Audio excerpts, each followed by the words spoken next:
Hey, happy Wednesday. Wednesday. Wednesday. Degen Day. And our friends from Degen Roundtable, Ascending Man, I had like a good thing going. When I say D, you say Gen. D. He left you hanging there. Yeah, he left me hanging. Crazy. Anyways, what are we talking about today?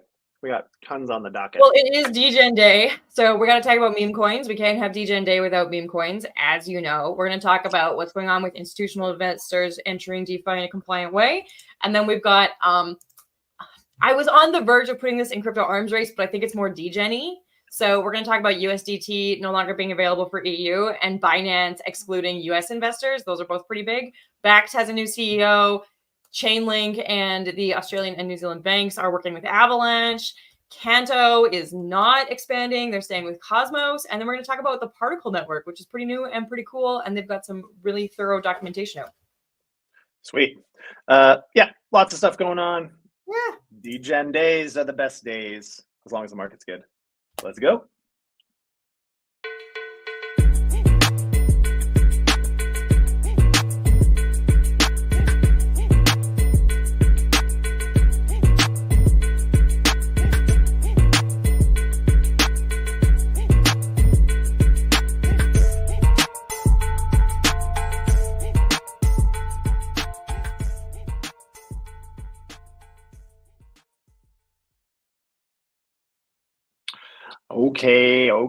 Okay, we're back.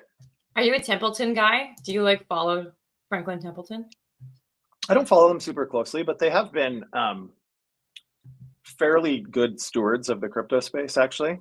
For being a like incumbent TradFi institution, Franklin Templeton has been quite positive and bullish on crypto for at least the last 3 years that I've been aware of. All right. So definitely, I wouldn't say I'm a fanboy, but I'm definitely open to Franklin Templeton given their open-mindedness towards the blockchain, for sure. Okay.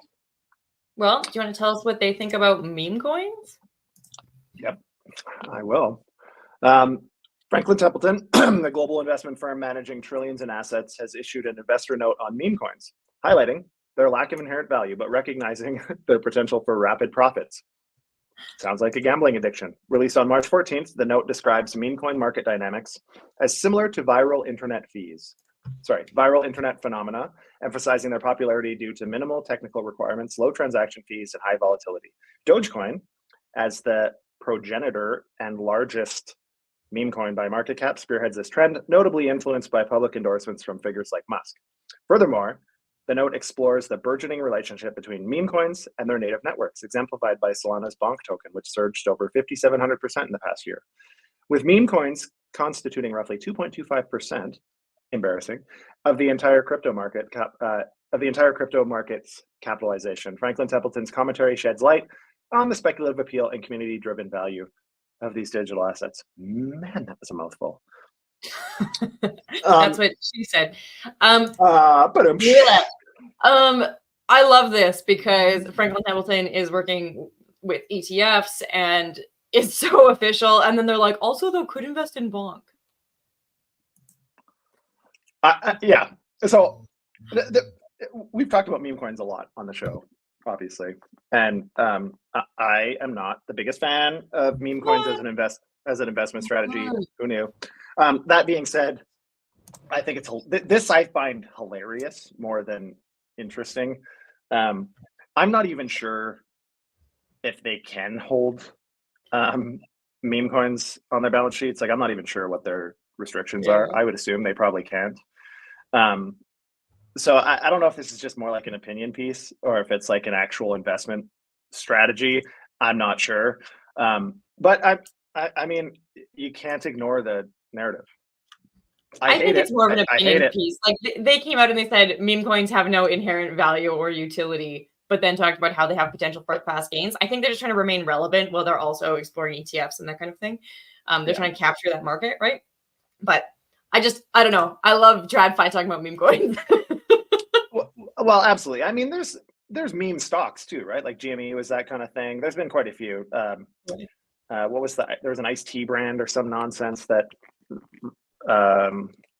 went viral for no reason because it changed its name to like blockchain something. Yeah, that's right. I can't remember what it was, like Arizona iced tea or something, wasn't it? Like some weird iced tea brand. Okay, that's actually a really interesting point. I think this is made more interesting by the fact that a lot of those larger companies that invested in some sort of NFT or blockchain side are not doing so well. Like Nike just closed Artifact. They acquired Artifact for what, $1 billion or something in 2021, and then they're closing it this year. So it had a 3-year run that didn't do so well. But then Franklin Templeton can come out and be like, yeah, buy meme coins. It's cool. I mean, it's insane that there's a market cap of meme coins of $65.5 billion. Now, I mean, obviously not financial advice. Meme coins are violently volatile and often unexpectedly so. You don't really know, because it's a meme.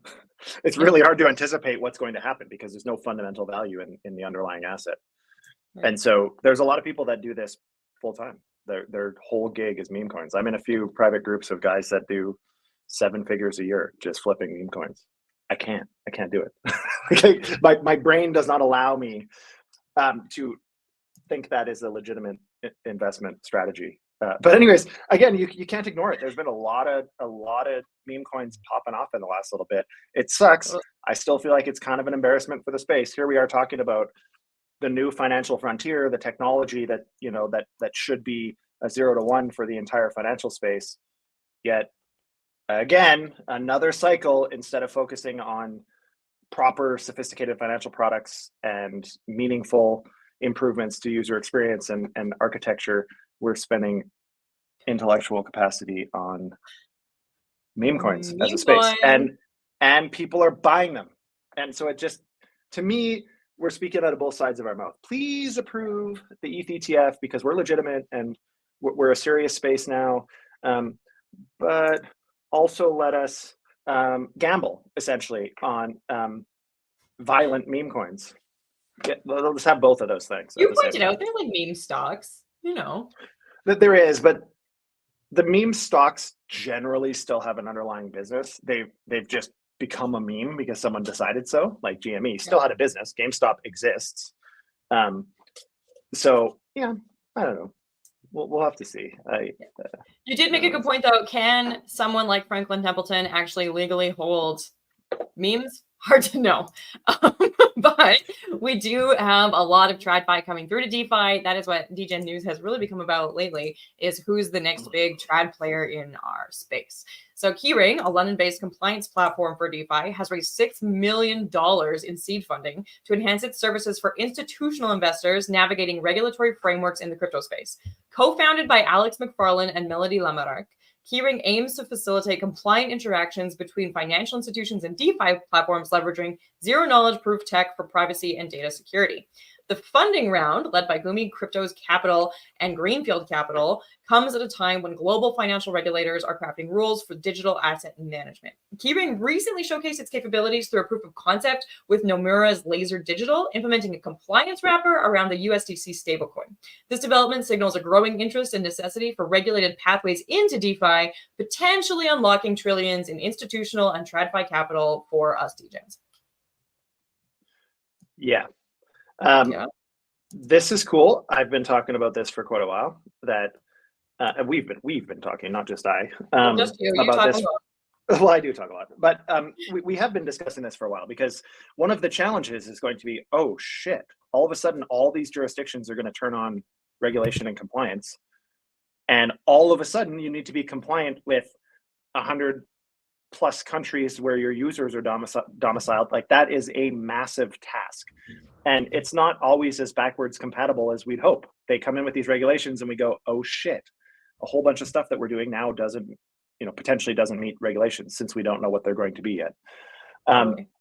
So something like this is necessary. I'm not sure personally if this is the answer. Gummy Crypto, I know them fairly well. They've been focused on kind of TradFi adoption and the kind of overlap between TradFi tech and blockchain tech, and where that kind of contact surface lives. So I definitely wouldn't sleep on this personally, just because I know Gummy has a pretty sophisticated due diligence department. That being said, I mean, I hope we see more and more of these solutions evolve because it is a challenge in many ways. Even stable coins like USDC, there are some compliance issues. Most jurisdictions are suggesting that stablecoins are going to need to be regulated and potentially are securities. And so for that reason, we're seeing some delisting of some of these things in different countries. But Keyring, I think it's cool. I think we need more of this. We should hear about more of this because it's going to be a challenge. Like I've been saying this for a while. As protocols, what are we going to do? We're going to wake up one day with no options. Totally. And that's not going to be very fun. Kind of like USDT did in OKX in the EU. Yeah, tell us what's being delisted. I was just excited about that transition. I'm not usually very good at that. It was smoother than usual for you. So crypto exchange OKX has announced the cessation of Tether's USDT stablecoin trading pairs for users within the European Union and European Economic Area, aligning its operations with impending regulatory changes. The move redirects the platform's focus towards promoting euro-denominated transactions and enhancing liquidity for euro to crypto trading within the region. Although USDT, the leading stablecoin by market cap and trading volume, are still accessible to deposit, withdraw, and OTC trades for EEA users, its delisting from regular trading pairs marks a significant pivot. This development comes as EU prepares to implement the markets in crypto assets, MiCA regulation, mandating stablecoin issuers to obtain electronic money institution licenses. OKX's decision reflects a strategic adaptation to this regulatory landscape, potentially indicating broader implications for stablecoin operations across the EU. Do people still use USDT? It's the largest by market cap. Oh, So yeah, largest by market cap, largest by volume. I mean, you actually can't use it in Canada either. None of the maybe that's why. Maybe that's why the EU did it. No, but I mean, anywhere that has what is considered strong regulatory structures currently is saying stablecoin bad. At least USDT bad. OKX stated that it's really not a large segment of their user base, so they're not really missing out. No, I mean, I think from a centralized exchange perspective, people have stopped using USDT because it's restricted on so many exchanges. I mean, Binance removed it for a while, I think. I can't remember if they put it back, but they were trying to get their Binance USD stablecoin. So there's a whole bunch of nonsense going on. I don't know. This to me, again, is another symptom of the problem that I think is kind of bubbling up beneath us right now. And that is there's going to be a lot of these projects that we know and love, a lot of assets, even ones like USDT with $100 billion market caps are still being delisted because of regulatory uncertainty. This is exactly what we've been talking about forever, is when we sit in regulatory limbo for so long, and during that limbo, we see enforcement actions, people don't know how to respond. And so some groups go one direction, some groups go another, and I don't know. So we'll have to see. USDT has had its fair share of criticism over the years. For sure. The types of managing their reserves, their collateral, what are they doing with it? I mean, there was reports at one time that they were buying commercial paper in China, which is like illiquid and super risky, and all this other stuff. I believe that they have since come into proper collateralization and reserve management, so that shouldn't be an issue anymore, as far as I know. But yeah, this being a issuance bank or having a banking license and all that, like that is not a small feat for new companies. And what that tells me is that it is doing some serious favors to the incumbents. They've already got the licenses, they've already got big teams, they're able to get moved into this space quicker than a new person can go from scratch and set up a license, which has been my criticism of traditional finance for the last few decades, is the barriers to entry. And as we see more regulation, we see more small players get pushed out, but we also just see more of everything getting pushed out. So Binance is finally wrapped up with the Department of Justice in the States. So in response to its November plea deal with U.S. authorities, Binance has initiated stricter verification processes through its prime brokers like FalconX, Hidden Road, aiming to prevent U.S. investors from accessing the platform at all. This move comes after Binance admitted to anti-money laundering and sanctions violations in the States, incurring a $4.3 billion penalty. Being the world's largest exchange, they are now demanding additional information from institutional traders, including office locations and the base of the employees and founders, along with signed attestations on the accuracy of that information. This crackdown reflects Binance's commitment to the compliance and transparency, especially after criticism from the Department of Justice regarding its past practices of circumventing U.S. regulations. As Binance navigates its recovery under new leadership, its market share and the value of its native token, BNB, have seen significant fluctuations, highlighting the broader challenges and opportunities within the crypto sector. I don't think this is a surprise. We saw that with their new leadership that they would be highly compliant. We saw CZ come to the States in the effort of compliance, and now they have to follow the rules. Yeah. I don't love seeing this from Binance. This is kind of the opposite of what I had hoped would happen here. I had hoped that Binance would find a way to come into US compliance as opposed to just say, we're out. Living in the US, obviously this impacts me because I used to use Binance a lot. There's still ways, I'm sure, that people can use these platforms. They're not completely foolproof, although they're getting better. So yeah, pretty can you soon buy your citizenship to who threw ID cards at us at East Denver? I can't remember. You have it? But I remember getting it. Palau or something. I think it's Palau. Yeah. Yeah, some small nation that you can, for a small amount of money, buy a digital identification and citizenship, and then you're a citizen of that country. You can, yeah, you can do whatever you want. Although legally it's supposed to be residents of. Anyway. Yeah, I just had hoped that we would see. I mean, we've been talking about this for a while. It's been puzzling to see what Binance has been doing because they seem to just keep pulling out of large markets, and then they do these press releases of something cool they're doing in a tiny ass little market, and you're just like, what? Like that doesn't offset each other. You pulled out of the US and entered New Guinea. Like that's not a good trade-off. Anyways, I am happy that hopefully this can be behind us. I'm also happy for Gensler because his budget was $5 billion and they just brought in $4.5 billion from Binance. So no wonder they love crypto sanctions and regulation. Just big money, big fines, people pay it. It's all good. On that note, speaking of speaking of regulation and all of that excitement around potential TradFi incumbents, the crypto exchange and custody service Bakkt is undergoing a significant leadership change, appointing board member Andy Main as the new president and CEO effective next week. The announcement comes as current CEO Gavin Michael decides to step down to explore new opportunities, though he will continue to advise the company until 2025. Leadership shift aims to capitalize on Bakkt's recent momentum, focusing on expanding institutional crypto services, growing the client base, international expansion, and achieving adjusted EBITDA break-even. Founded in 2018 by New York Stock Exchange parent company, ICE, Intercontinental Exchange, Bakkt faces challenges regarding its operational sustainability, but has recently indicated a positive turnaround in its financial health. Company's financial results for 2023 are eagerly anticipated, with their release scheduled to be on March 25th, a day before Main assumes his new role. Positive market news, Bakkt shares experience volatility, reflecting the broader uncertainties of the crypto market. Do you remember when Bakkt was like all the rage? It was going to be the regulated exchange. Remember that? 100%. And then it just didn't, like for like years. And we were like, it still isn't. wait. Yeah. It was. I remember when Bakkt was announced.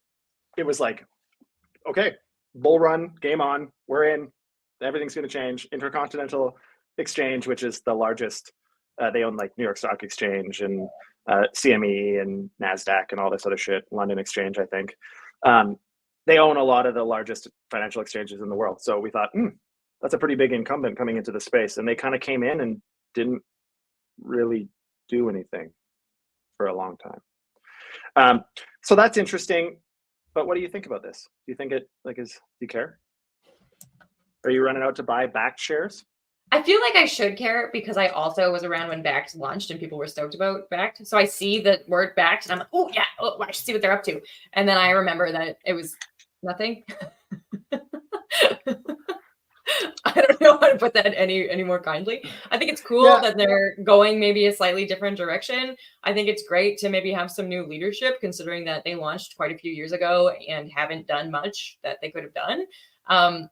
But they're also kind of just they could be a big player that hasn't made great moves. Yeah, I mean, I think they've got obviously pretty good potential, given their thorough understanding of traditional tech stacks, obviously.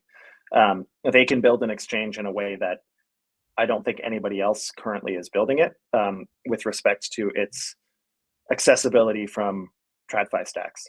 So I don't know. This will be interesting. Andy Main, again, board member, been around for a minute. I believe knows what's going on. So probably a good replacement. So we'll have to see. Yeah, we'll have to see how that plays out. Well, let's talk about people who are doing things. Let's power through these next two. If you are into Cosmos, Solana, you will love this Canto news. So basically, Canto is a Cosmos-based layer 1 blockchain focused on dApps. They've decided against transitioning onto Polygon using the Polygon chain development kit. Instead, Canto has revealed its commitment to remaining a Cosmos layer 1 entity while integrating Polygon's type 1 prover into its infrastructure. So instead of going to Polygon, they're bringing Polygon to you.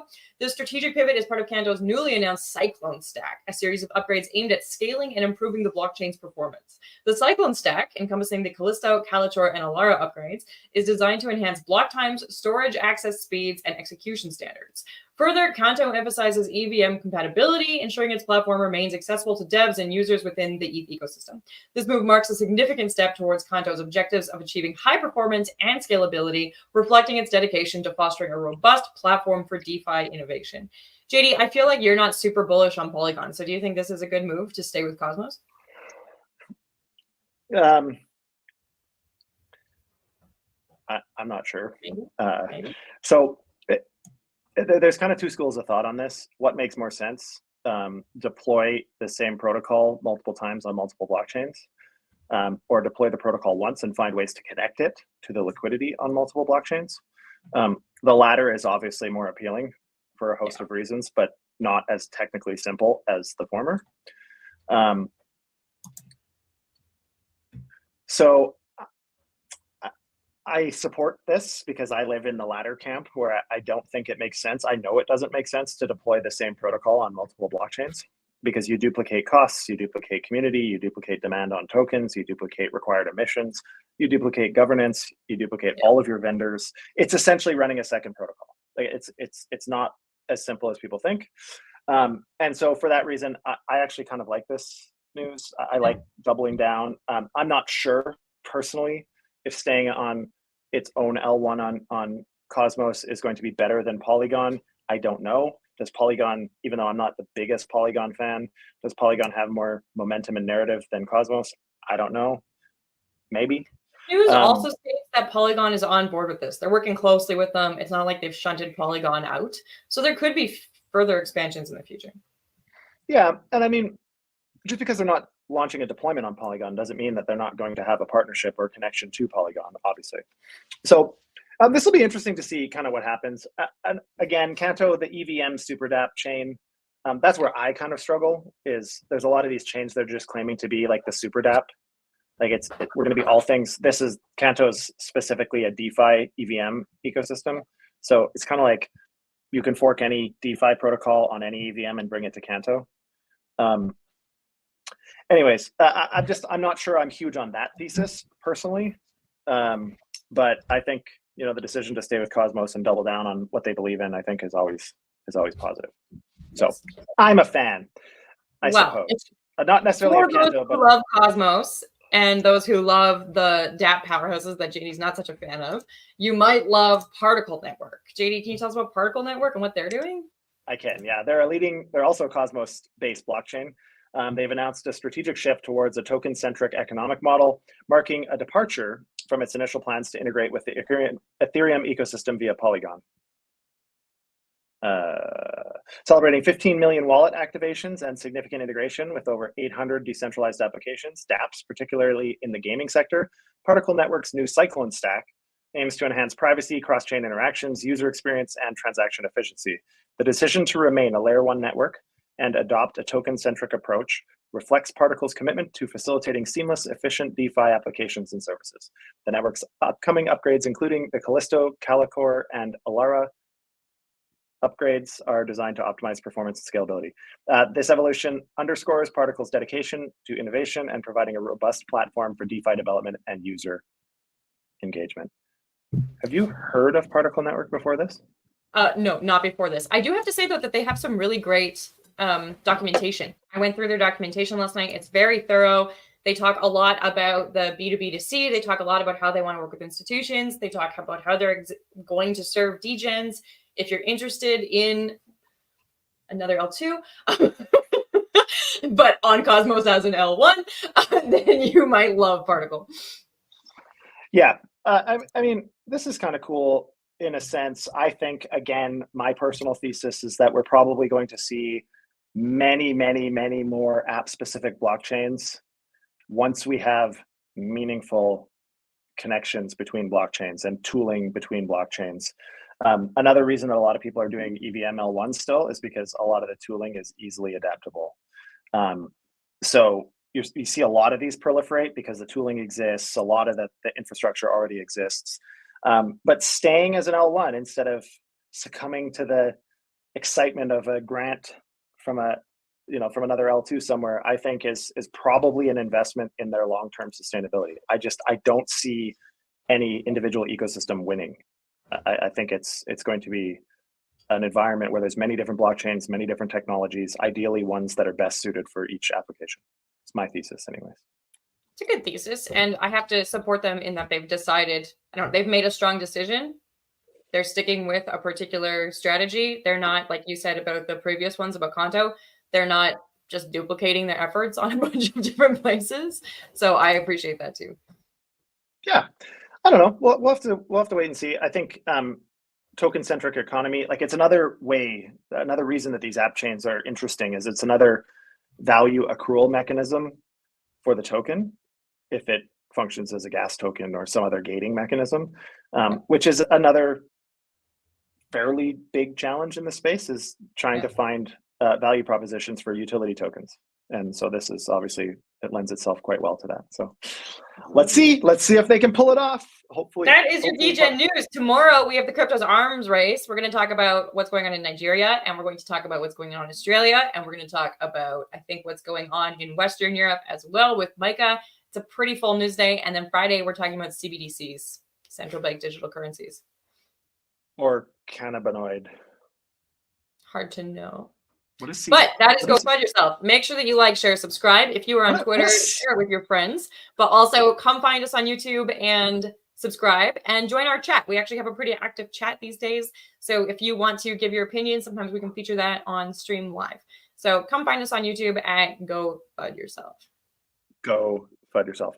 Or my ex. Or just come check us out. Smash that like button and the bell and all that shit. Help us get the word out. All right. Degen Day is a wrap. And with that, today I say to you, Kiara, go Fud yourself. Go Fud yourself. Later.